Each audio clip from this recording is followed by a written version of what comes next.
it's Daniel. We decided that because of the overwhelming support that you've given us on our Monday videos where we, do educational stuff about DID, that we would do a little midweek videos once a week. Also, just kind of introducing you to each of us independently, letting you know more about who we are as individuals in the system, and not just listen to us ramble on about textbook crap.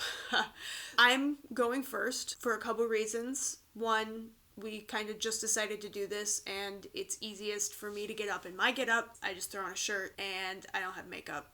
So if we're going to put this up today, I'm the one who can get this done fastest, I guess. I also am generally the one who is closest to win. Like, we have the best communication between the rest of the system. Like, we all have pretty good communication, but I am always very close to win. We are always readily accessible to talk to each other. There are a couple reasons that I can hypothesize that might be. For a very long time, I was just a fragment.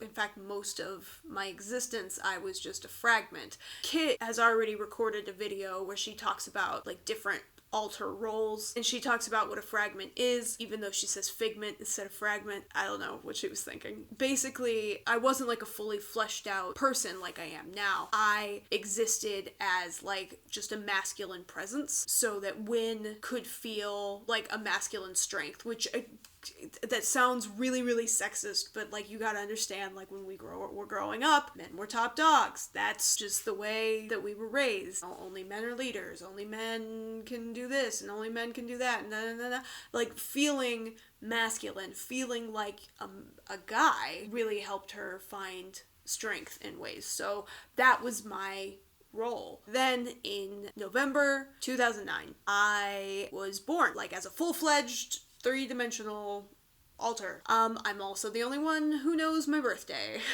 because it was so recent. Wynn got in a really bad situation and I came out to protect her. I fleshed out myself to protect her more completely, I guess. So you could call me a protector, but I fucking hate being called that. I just, it makes me feel cheap. That's all I'm worth. Unless I am strictly protecting Win from a situation, then I'm useless. And I don't like that. We're more than that. Sometimes I just want to come out and hang out, and sometimes I get upset and Win needs to have my back, it's a give and take. I'm not a chess piece or whatever. I'm 19, 8 years younger than the body. I try not to think about that too much. I've picked up a lot of skills that Win has, just kind of secondhand.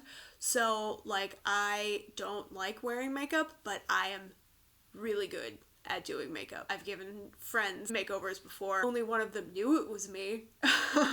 It is weird being a guy in a girl's body. I mean, it's not so much weird now, but when I first really started to surface and stuff, it was really uncomfortable. When I came out, I would bind with ace bandage, which is really, really dangerous. Never ever do that. That's bad. But I didn't know any better, and that's what I did. I don't have dysphoria so much anymore, but there was a really long period where I had to get used to this. It was awful. It was awful. Anytime I would have to go to the bathroom was a nightmare. And I'm not talking about, choosing between the male and female bathrooms. I'm talking about, having to go to the bathroom. It made me want to vomit. I've kind of grown used to it. I have enough awareness and detachment that I'm not so bothered by it anymore. I've broken the shoe. The shoe's still not super comfy, but this is what comes with being a part of this family, being a part of this system. I don't mind it anymore so much. Another thing that's kind of unique about me is I don't have a ton of access to the inner world. And that's probably because I'm fairly new. No, because Leto is new too. And he has access to the deepest crevices of the inner world. So I don't know why I don't have this, but if Win is there, then I can have fuller access. But a lot of the times I'm just separated from everybody and I feel like I'm in this kind of dark bubble where it's just me looking outside, being co-conscious with Win while she's out front. And if I try to go further inside, is just like nothingness. Like there's this wall blocking me. And that's really uncomfortable. It kind of makes me feel like I don't belong sometimes. Oh, Wynn did a picture of me. That's me. Yeah. So, I have short brown hair that I like to have all poofy and then smash it with a beanie. That's my button-up shirt that she didn't want to draw plaid, and t-shirt with a band on it that she also didn't want to draw because that takes time and effort. But I'm glad to finally have a picture of me. She drew that just for the video. So, thanks, Wynn. I have a picture of me now. What do I want out of life? I want the system to be as successful as we can. I want to be a really important part of helping the system be as successful as we can in the outside world. Not just like working as a system, but being successful at school and at work and at social interactions and stuff like that, even though I'm really shy. I am not the social one. Kit is the social one, and she will tell everybody that all the time. This is gonna sound really lame, but I kind of just want like a companion outside the body. Like I'm not talking like not like a romantic partner. I have no interest in that. But just like a friend that's not Wynn's friend who also hangs out with me if they have to. And I'm sure as time goes on, I'll get my own buddy. Nobody dislikes me that I know of. No, none of Wynn's friends dislike me. If you do, just keep that to yourself, guys. I don't want to. Don't shit on my self-esteem.